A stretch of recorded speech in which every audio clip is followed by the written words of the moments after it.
মা, তোমরা কি লুকোচ্ছ বলো তো, সত্যি করে বলো তো। দেবী, দেবী, তুই তো দেখছি আমাকেও অবিশ্বাস করছিস। হ্যাঁ, যে একটা মেয়ে যদি কটা দিন এ বাড়িতে থাকে তাহলে কিসের এত সমস্যা? আর যে যায়ের জন্য তুই এত করে ভাবছিস, এত করছিস, তার জন্য তো একটু আগে কম হেনস্থা তোকে হতে হয়নি।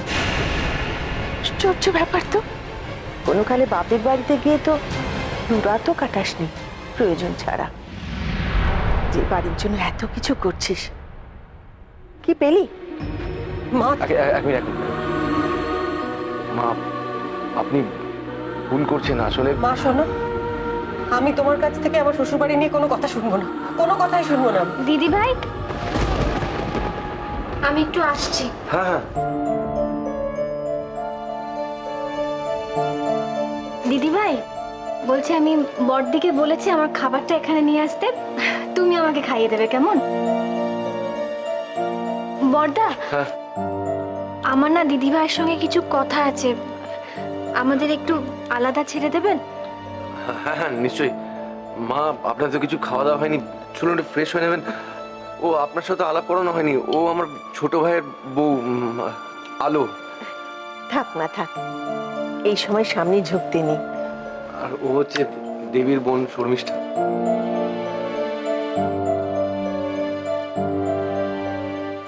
হাই। হাই আবার কি? ছোট বৌদি বলে ডাকবি? কি হাব ভাব হয়েছে এটা? দিদি তুই আবার শুরু হয়ে গেলি তো?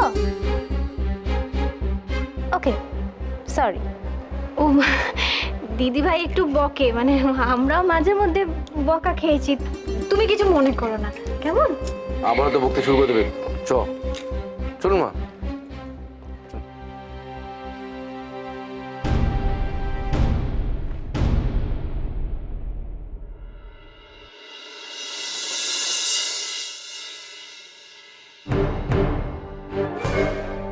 চলে যাও আলো, এক্ষুনি এক্ষুনি এখান থেকে চলে যাও তুমি।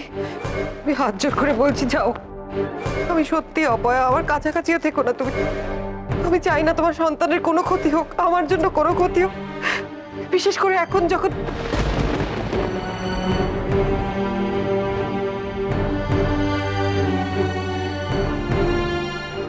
চুপ করে গেলে যে?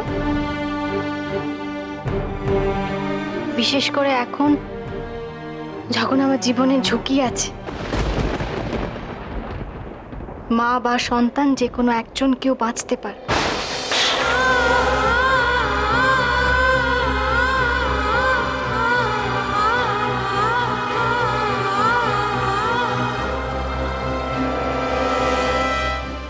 আলো, আলো, এসব এসব কি যা তা বলছো তুমি? না না, এরকম কোনো ব্যাপার না। বিশ্বাস আমি করো, জানি বদ্দি, আমি সবটা জানি, শুধু তোমার ছোট ভাইকে বলো না যে আমি জেনে গেছি, বড্ড কষ্ট পাবে। আলো, আলো চুপ করো। এই ধরনের কথা একদম মুখে আনবে না, বুঝতে পেরেছো? তুমি একদম একদম ভাববে না এসব। তুমি তোমার তোমার কোল জুড়ে সন্তান আসবে, তুমি দেখো। ঠাকুর এত নিষ্ঠুর হতে পারেন না আলো, আমি বলছি তোমার। হিন্দু হিন্দু, তুমি তুমি দেখো ছোট ঠাকুর যাতে কোনো মতে এখানে না আসে, তুমি ওকে আটকাও। যাও যাও, দেখো।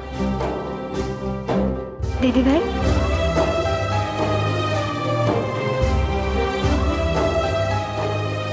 আমার একটা অনুরোধ আছে,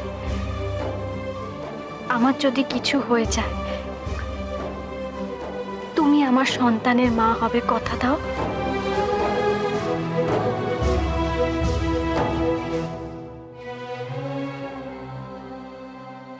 আলো,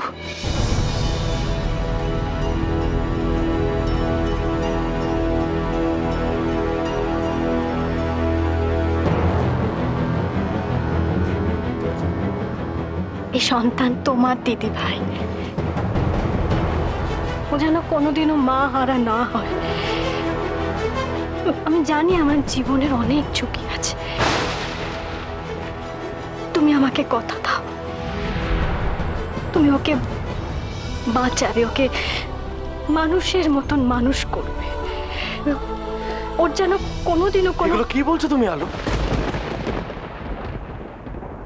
তুমি এসো, এদিকে এসো। তো আসতে বললাম আমি। কি কি কি যাতা বলছো? কিচ্ছু হয়নি তোমার। কে কে কে কি বলেছে? কে আজে বাজে কথা ওর মাথায়? জানি, আমি সবটা জানি, শুধু তোমাকে জানতে দিনি যে আমার জীবনের ঝুঁকি আছে। দেখো, আমার কিছু হয়ে গেলে না, আমার আমার বাচ্চাটা কিন্তু এই পৃথিবীতে আসবে, আমি বলে দিলাম তোমাদের সকলকে। দিদি ভাই, আমি দিদি ভাইয়ের কাছে আমার বাচ্চাটাকে দিয়ে গেলাম, ব্যাস। ও যে দিদি ভাইকে মা বলে ডাকবে, তোমার কোনো আপত্তি নেই? এই একদম চুপ করবে। হ্যাঁ, একদম একদম চুপ। কিচ্ছু হয়নি তোমার। আমি আমি আমি তোমার সঙ্গে আছি, কিচ্ছু হতে দেবো না। বড় বৌদি, কি কি কি বলছো তুমি? এই সমস্ত আজে বাজে কথা মাথায় কে ঢুকেছে বড় বৌদি? মা, মা,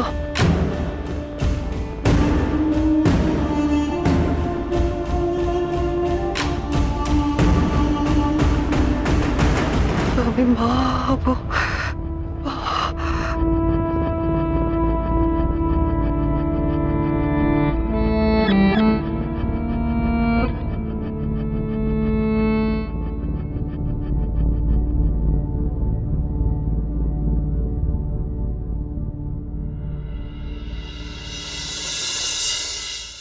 আই চুটকি, হ্যাঁ বল।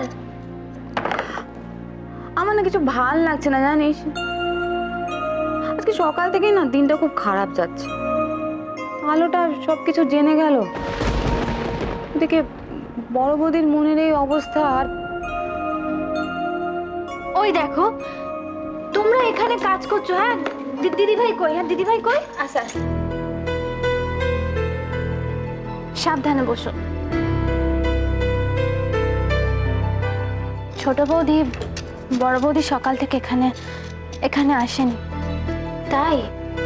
তোমার খাওয়া হয়ে গেছে? একটা ওষুধ বাকি আছে তো, খেতে হবে। এ বাবা, রান্নাই তো হয়নি এখনো অবধি। ছুটকি, একটু দেখ না ডালে জলটা শুকিয়ে গেল কিনা। হ্যাঁ, যাচ্ছি।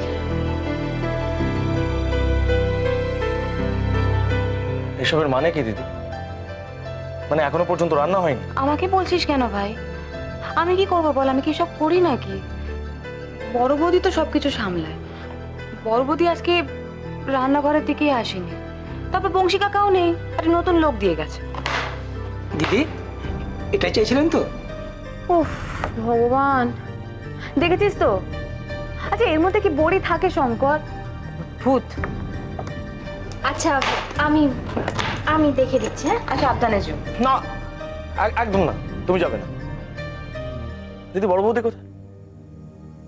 হ্যাঁ, আমি যখন বলেছিলাম এই অনুষ্ঠানটা হওয়ার কোনো দরকার নেই, তখন তো কেউ শোনোনি তোমরা। আর বিশেষ করে তুমি তো বলেছিলে এই অনুষ্ঠানটা করার জন্য, জোর করেছিলে। ভেবে নিয়েছিলে যে আর কটা দিনই বা পৃথিবীতে থাকবো, যাওয়ার আগে সমস্ত ইচ্ছাগুলোকে পূরণ করে দিয়ে চলে যায়। নিশ্চয়ই ভেবেছি। শহীদের মতন তো গলা বাড়িয়েই আছে।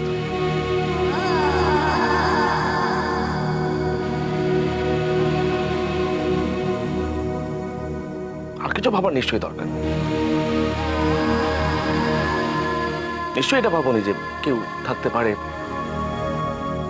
এমন তো কেউ থাকতে পারে যে যার কাছে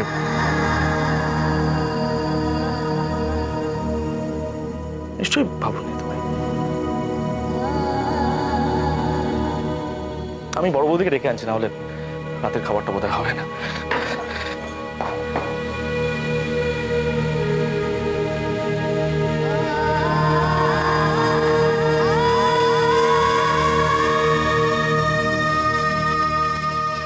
তোমরা কি করে সামলাবে?